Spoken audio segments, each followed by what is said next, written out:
초등학교, 중학교, 고등학교도 아마 개학이 조금 더 미뤄지지 않을까 그런 생각이 드는 뉴스 보도도 있습니다.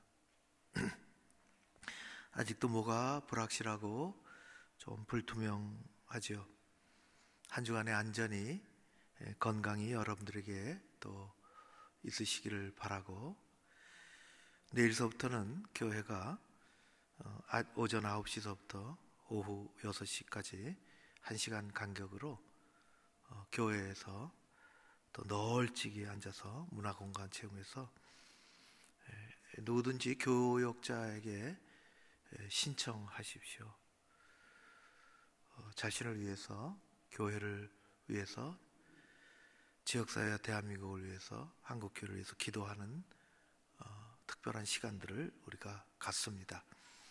개인 방역도 아주 철저히 하고, 또 우리가 방역 지침도 잘 지키고, 멀리서 서로 널찍널찍 앉아서 마음껏 기도할 수 있도록 저희가 순서지도 자료도 잘 준비하고 그렇습니다. 교회에 우리는 하나님 앞에서 책임적인 존재들입니다. 그래서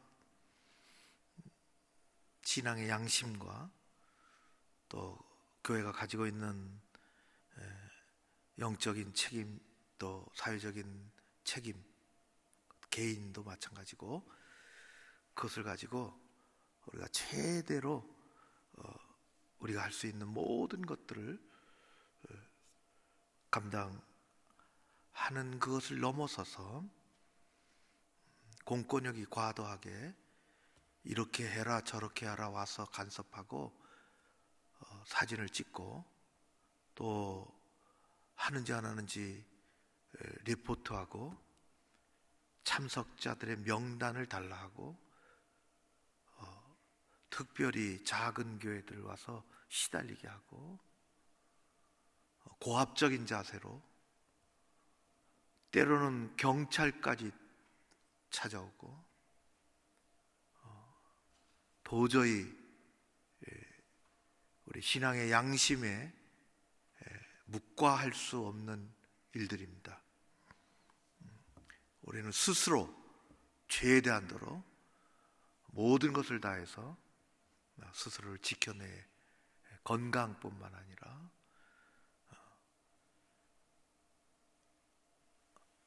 아주 불쾌를 넘어서서 그 뒤에 숨은 의도가 이상할 정도로 그런 것들은 우리가 잘 지켜내야 되겠다 생각이 단단히 듭니다. 우리 개인적으로 여러분들 기도하시겠지만은 오늘 우리가 한 주간 동안 또 기도합니다. 화면을 보시고 8가지 기도 제목을 갖고 일금으로 기도하겠습니다. 이런 내용과 또 교회를 위한 기도, 개인을 위한 기도가 내일서부터 한 주간 릴레이 기도회로 이어질 것입니다. 같이 한번 읽으면서 기도하겠습니다. 같이 읽겠습니다. 시작. 코로나19로 고통당하는 온 세계의 환자를 치유하여 주시고, 현재 가족과 희생자의 가족들에게 하늘의 위로와 평안을 주시옵소서. 코로나19의 퇴치를 위하여 수고하는 세계 여러 나라의 의료진과 방역 담당자, 자원봉사자, 일선 공무원들을 보호하여 주시옵소서. 코로나19로부터 대한민국을 지켜주시고, 특히 고통당하는 대구 경북 지역의 주민들을 보호하여 주옵소서. 코로나19가 종식되고 일상의 삶이 회복되며 성숙한 시민사회로 발전하도록 도와주시옵소서. 사순절 기간을 보내며 경건한 마음으로 스스로 돌아보며 하나님께 참회하오니 우리의 삶이 정결한 삶이 되게 하옵소서.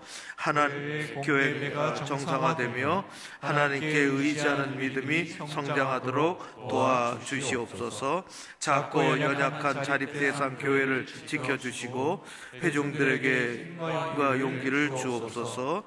한국교회가 빛과 소금의 역할을 감당하며 이웃을 섬기는 선교 공동체가 되게 하옵소서. 우리를 사랑하시는 주 예수 그리스도의 이름으로 기도합니다. 아멘. 오늘은 느헤미야 8번째 시간입니다. 2월, 3월 9주가 있었는데 주일이 한 번은 우리 코로나와 우리의 신앙에 대해서 설교를 했고 8번인데 8번을 읽으면서 또 설교하면서 또 우리가 같이 기도하면서 지도자가 뭔가, 이 시대의 지도자가 뭔가, 그런 우리 사회와 교회 지도자가 뭔가, 그런 생각을 여러분들도 하셨겠고 저는 그런 생각을 하면서 말씀을 준비했습니다. 조상들이 포로로 잡혀간 이국만리 바벨론에서 태어난 느헤미야, 그는 어떻게 보면은 성공한 3세대 사람입니다. 할아버지 때는 고생했겠죠. 질질 끌려갔으니까. 아버지 때는 밑바닥에서 그 사회 속에서 살았겠죠. 그리고 손주 3세대 와서 그는 최고의 관직까지 올랐습니다. 페르시아의 이 민족이 올라갈 수 있는 최고의 자리, 그래서 일반 사람들도 그렇고 유대 민족들도 그렇고 보면은 0.0001%에도 들어갈 수 없는 그러한 아주 보장된 삶을 살았던 사람입니다. 그럼에도 불구하고 그는 특별히 개인적인 치명적인 실수나 정치적인 그런 실수가 없다면 그는 평생에 보장받고, 자기뿐만 아니라 가족들이 보장받고 살만한 그런 자리까지 올랐던 사람인데, 그는 자기를 주변에 둘러싸고 있는 그 현재의 삶에 대해서만 만족하며 도취되며 살아가지 않았습니다. 그에게는 하나님, 조상들이 가르쳐주고 스스로 갖게 되었던 투철한 신앙, 그리고 민족을 사랑할 줄 아는 애국심을 소유한 사람이었습니다. 그래서 늘 가보진 못했지만은 어른들의 이야기를 들으면서 비참하게 여겨지는 그 고국의 이야기를 늘 듣고 마음 아파하던 차에 예루살렘 성벽이 오래전에 무너졌다는 이야기, 수십 년 동안 방치됐다는 이야기, 삶이 바닥에 떨어졌고 그리고 이 민족들은, 주변의 민족들은 조롱을 하고 조롱거리가 어느덧 되어버렸으며 신앙 또한 무너진 지 오래다라는 그런 이야기를 듣고 그는 통탄을 하고 슬퍼하고 눈물을 흘리면서 금식하면서 기도하고 하나님 돌아가게 해달라고 기도하면서 그는 자기가 섬기는 왕 오늘의 아닥사스다 왕에게까지 가서 왕의 신임을 얼마나 받았는지, 얼마나 신뢰받는 사람이었는지, 왕이 가라, 너의 나라에 가라, 그렇게 절망적인 그 땅에 가서 내가 하고 싶은 일을 해라, 성벽을 세우라, 그렇게 해서 그런 많은 사람들과 함께 바벨론에서, 페르시아에서 유대 땅으로 돌아오죠. 돌아온 그를 맞이하는 것은 무슨 큰 프랭카드를 걸고 환영의 문구가 있는 것이 아니라 방해 세력들이 나타나서 우리가 벌써 여러 번 읽은 것처럼 끊임없는 방해를 하고 성벽 쌓는 동안 끊임없이 조롱, 야유, 음모, 계략, 그리고 군사적인 공격에 이르기까지, 이것을 넘어서서 느헤미야는 신앙과 용기를 가지고 비겁하지 않게 그는 하나님 앞에 신앙과 양심을 가지고 탁월한 리더십으로 모든 것을 이겨냈습니다. 사람들을 향하여 우리 다시 수치를 당하지 말자 이야기하면서 기도하며 피눈물 나는 난관을 이기고 수십 년 동안 방치됐던 것 불과 57일 만에 달라붙어서 방치되었던 52.4km 성벽을 완성을 하게 되었습니다. 그야말로 믿음 안에는 능치 못할 일이 없습니다. 할 마음이 없으면 100년을 걸려도 못하고, 하나님 앞에서 할 마음이 있으면 순식간에도 하나님의 능력이 임함으로, 은혜를 주심으로 아무리 힘들고 어려운 일도 성경의 믿음의 사람들은 해내는 것입니다. 오늘을 사는 우리에게도 하나님을 바라보는 강인한 믿음과 역경을 이겨내는 불굴의 정신이 있어야 할 것입니다. 그것은 좋을 때 확인이 되지 않습니다. 내가 잘 나갈 때 확인이 되지 않습니다. 어려울 때 확인이 됩니다.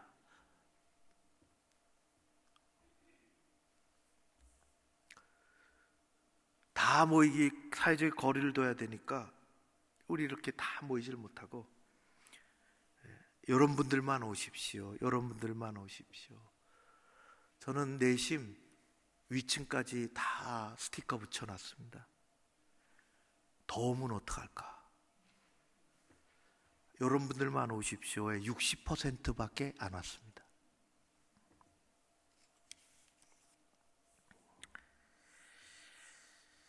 성벽을 완성하는 것이 최종의 목표가 아닙니다. 최종의 목표는 무너져 내린 신앙을 일으켜 세우는 것입니다. 그래서 하나님은 일찍이 제사장 가문의 학사였던 에스라를 예비해 두셨습니다. 총독 느헤미야는 예루살렘에 무너진 성벽을 쌓아올렸던 훌륭한 정치 지도자였다면, 학사 에스라는 예루살렘 성민들, 하나님의 백성들의 무너진 신앙을 바로 일으켜 세우는 훌륭한 영적 지도자였습니다. 성벽을 다 완성하고 해야 할 일이 있습니다. 그것은 하나님의 말씀으로 다시 일으켜 세우는 것입니다.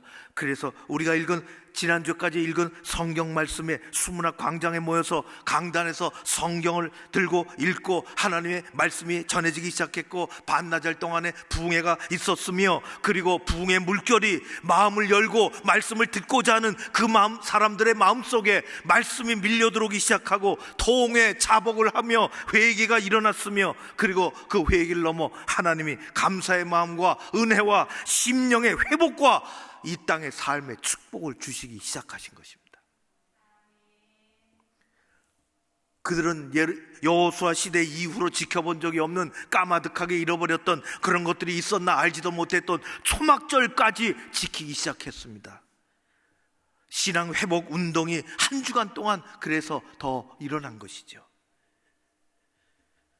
이 시대도 마찬가지입니다. 우리도 하나님의 놀라운 역사가 이 시대를 지나가는 우리 개인과 우리 교회와 우리 가정과 이 땅에 하나님의 놀라운 역사가 일어나기를 꿈꾸며 기도하며 나아가야 할 것입니다.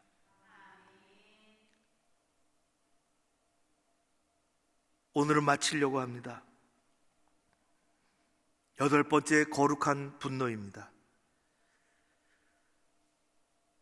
이런 세월을 거쳐서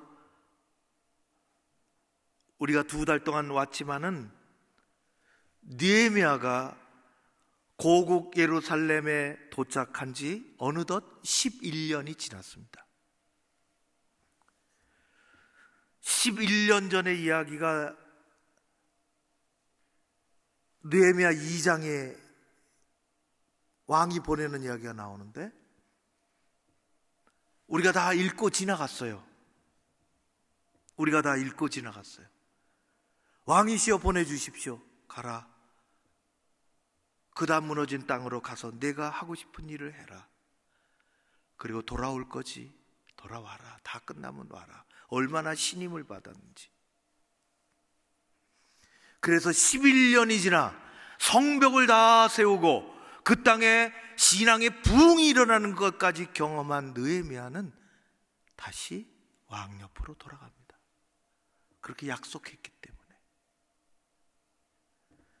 그리고 다시 왕에게 나가서 이야기합니다. 1년쯤 지난 다음에 왕에게 다시 돌아가게 해주십시오. 왕의 윤허를 받아 자기 땅으로 다시 돌아옵니다. 그래서 돌아온 다음에 겪는 이야기가 13장의 이야기입니다. 돌아온 다음에 1년 후에 돌아왔는데 어떤 일이 일어났는가? 너무도 놀랍고 기가 막힌 일이 그 앞에 벌어졌습니다. 그 이야기들이 13장에 3가지가 정리되어 있는데 그 중에 하나만 우리가 읽은 겁니다. 도비야 사건. 돌아와서 보니까 그 기가 막힌 일이 일어난 거예요.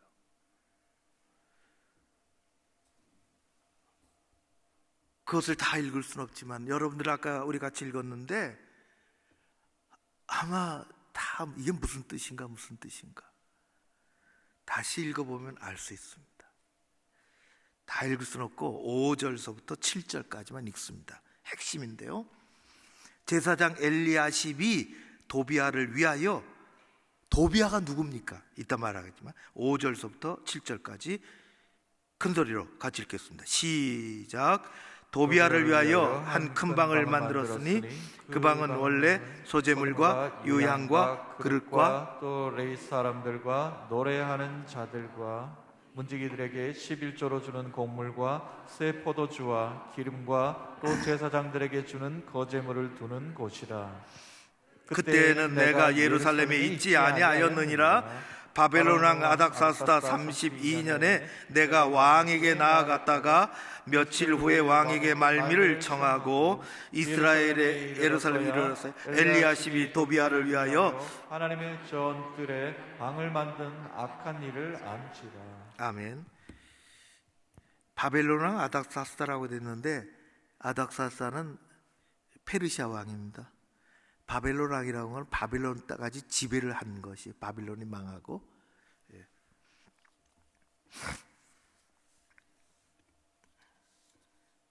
와봤어요.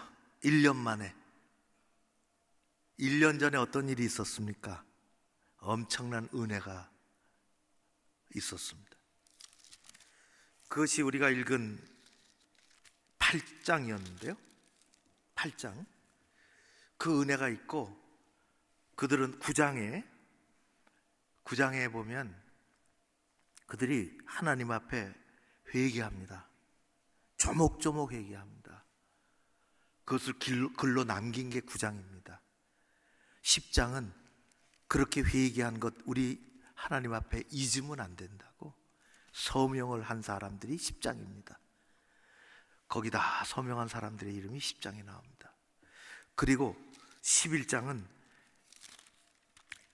그런 사람들이 예루살렘에 누가 사는지, 어떤 사람이 사는지가 다는 아니지만 우두머리를 중심으로 11장에 이름이 기록이 되어 있습니다. 12장은 그들과 함께 하나님을 섬기는 제사장들 그룹의 이름들이 기록이 되어 있습니다. 그리고 우리가 13장을 읽게 되었습니다. 놀랍죠? 간단히 말하면 1년 만에 다 무너졌다는 것입니다. 제사장 엘리야십이 느헤미야가 없는 그때 도비야를 성전에 드리고 큰 방을 내어줬다는 것입니다. 도비야가 누굽니까? 벌써 여러 번 나와요.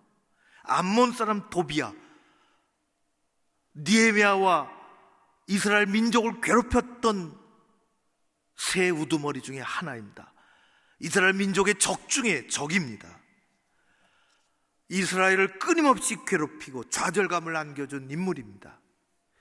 느헤미야가 성벽을 쌓을 때에 방해하고 조롱하고 군사적으로 공격을 했던 적 중에 적입니다.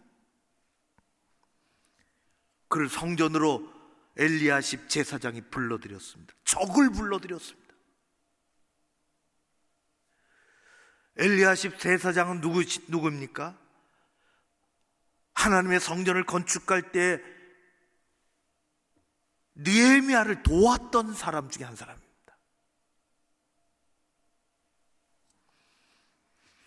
아마 처음에는 그가 신앙을 가지고 있었을지 모르겠습니다. 그러나 그 자신은 거룩한 직분을 망각하고 적과 내통하고 약점을 잡혔는지 뇌물을 받았는지 도비야를 하나님 성전 안으로 끌어들여서 그 나쁜 놈에게 성전의 방을, 큰 방을, 성전에 오늘 성전 큰 방을 줬다 그랬어요. 그 방은 어떤 방입니까? 그 방은 하나님의 제사, 하나님께 예배 드릴 때 예배에 필요한 물건이 들어가 있고 11조가 들어가 있고 제사장에 죽을 제물들, 제사장에게 나눠줄 그런 거제물들이 들어가 있고 하나님께 예배 드리고 그렇게 준비하는 큰 아주 중요한 성전의 핵심적인 방을, 그 물건을 다 치우고 도비야에게 내준 것입니다. 느헤미야가 와서 도착해서 그것을 보고 마음이 뒤집히고 말았습니다. 거룩한 분노가 일어났습니다.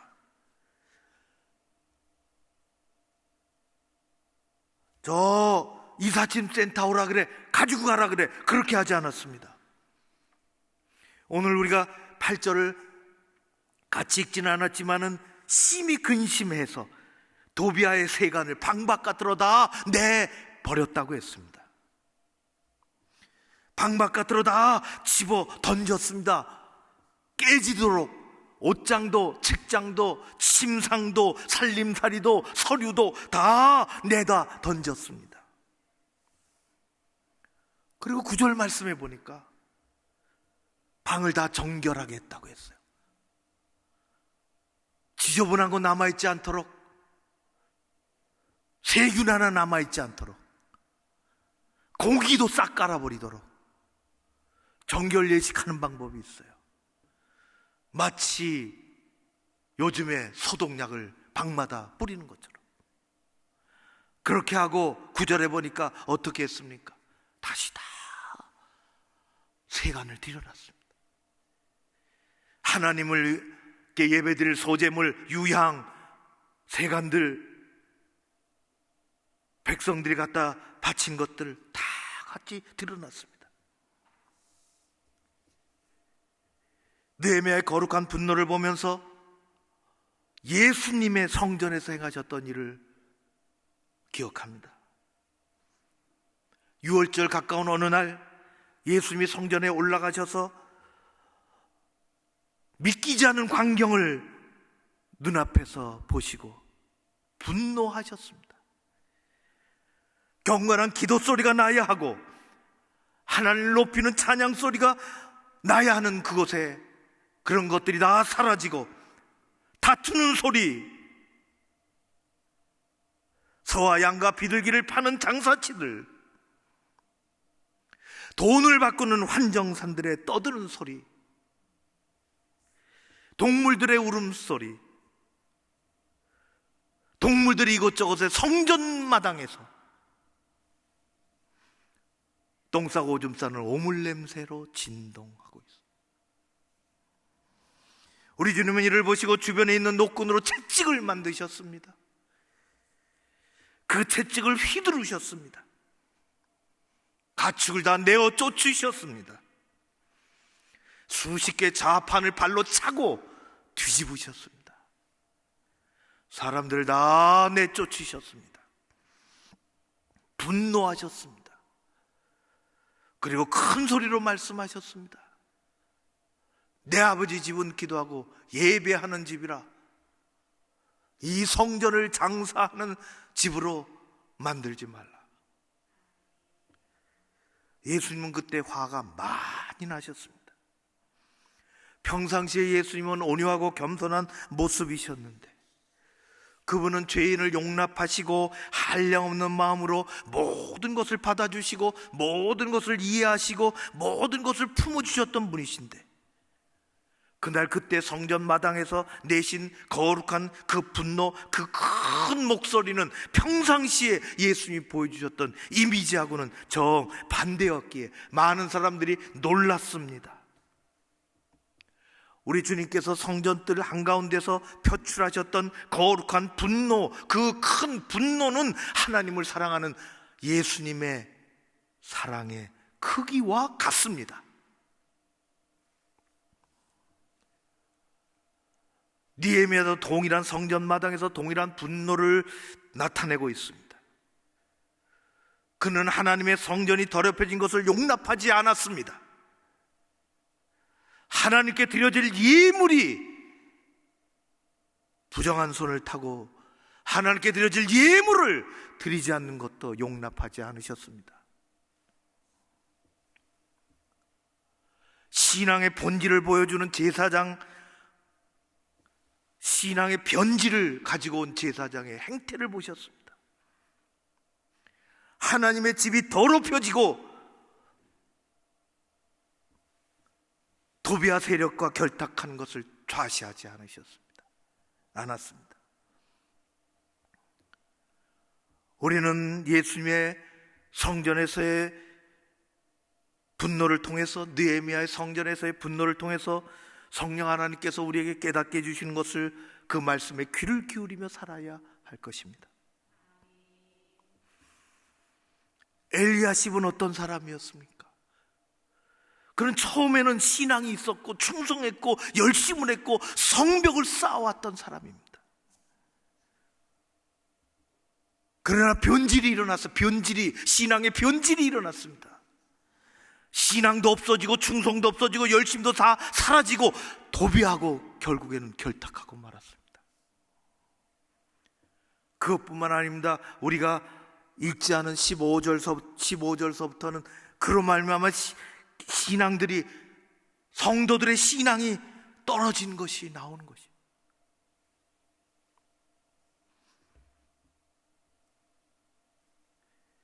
우리의 삶 가운데, 우리의 신앙 안에 하나님과 관계 없는 것, 하나님이 싫어하시는 것이 슬그머니 들어옵니다.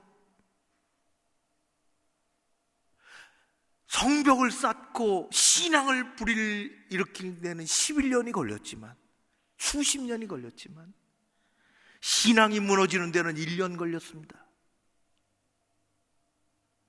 우리의 현실입니다. 쌓기는 어렵지만 허물기는 쉽습니다. 하나님이 싫어하시는 것, 하나님과 관계없는 것이 우리 안에 자리 잡고 있는지 있지는 않는지 살펴봐야 합니다. 무너지는 것은 쉽게 무너집니다. 거룩한 분노가 때로는 작동돼야 하는 것입니다. 본질에서 벗어난, 하나님이 원하시지 않는, 하나님이 기뻐하시지 않는 본질에서 벗어나면 변질이 일어납니다. 게으름, 불신앙, 그런 변질들은 언제나 슬그머니 우리 가운데 들어오는 것입니다. 하나님은 우리가 날마다 새로워지고 날마다 변화되고 아름다운 변화 속에서 발전과 성장이 일어나도록, 신앙이 그렇게 되도록 하나님은 원하고 계십니다. 오늘 말씀 보십시오. 느헤미야가 돌아와서 하나님께 기도합니다. 14절까지 우리가 읽었는데 14절 마지막 14절은 기도입니다. 내 하나님이여, 내 하나님이여. 그리고 느헤미야 13장 마지막 장인데 보면은 내 하나님이여, 예레미야 기도가 4번이나 기록이 되어 있습니다. 내 하나님이여. 22절, 29절, 31절입니다. 그리고 느헤미야는 하나님 앞에 이 일을 감당하고 그는 역사 속에서 사라집니다.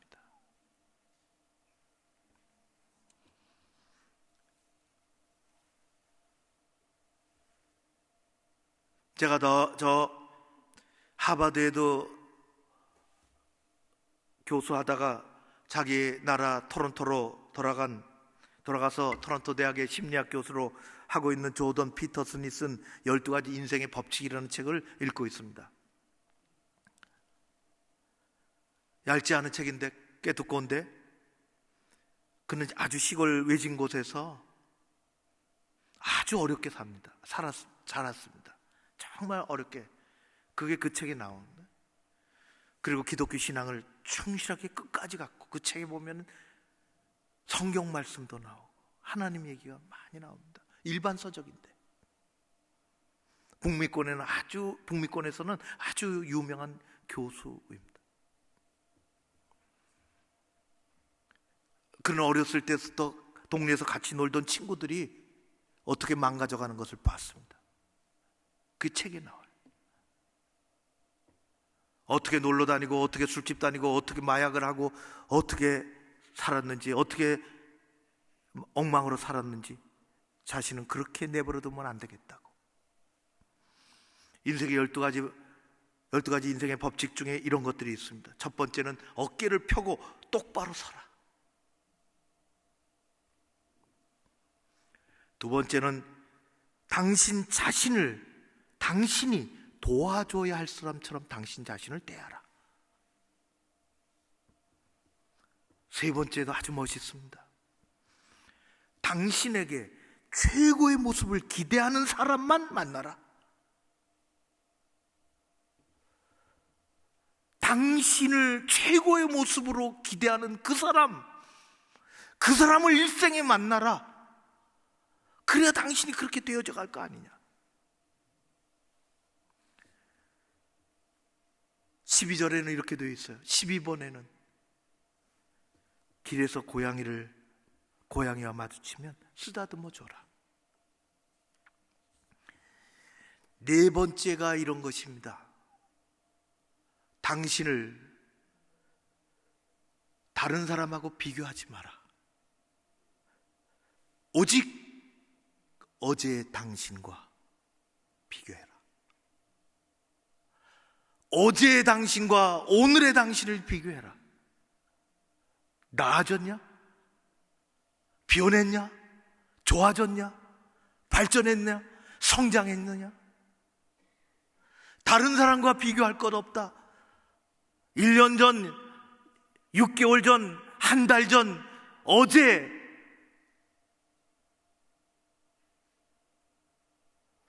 우리의 믿음이 더 나아졌냐? 헌신이 더 깊어졌느냐? 다른 사람과 비교할 것 없고, 다른 사람에게 이래라 저래라 말할 것 없다. 어제 당신과 비교해라. 직분 받기 전에 당신과 지금의 당신을 비교해라. 1년 전에 당신과 지금의 당신을 비교해라. 무슨 일 맡기 전에 당신과 무슨 일을 맡고 나서 당신을 비교해라. 하나님의 은혜 가운데 그 믿음이 더 커졌으며 신앙이 더 성숙해졌으며 아름다운 변화를 일으켜서 더 큰 아름다운 영향력을 가지고 있느냐? 우리 모두는 하나님 앞에서 평등합니다. 하지만 노력과 능력과 결과는 평등하지 않습니다. 그리스도인의 믿음의 삶도 그에 따른 성장과 축복도 동일하거나 평등하지 않습니다.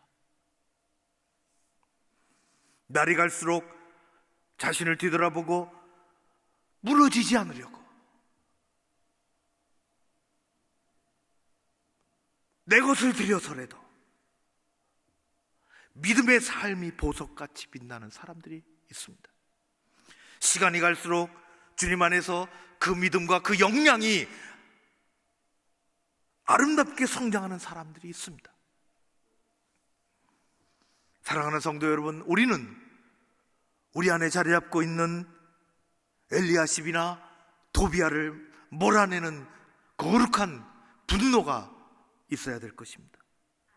그리고 우리 주님 말씀하시는 마음의 성전을 우리는 지켜내야 되는 것입니다.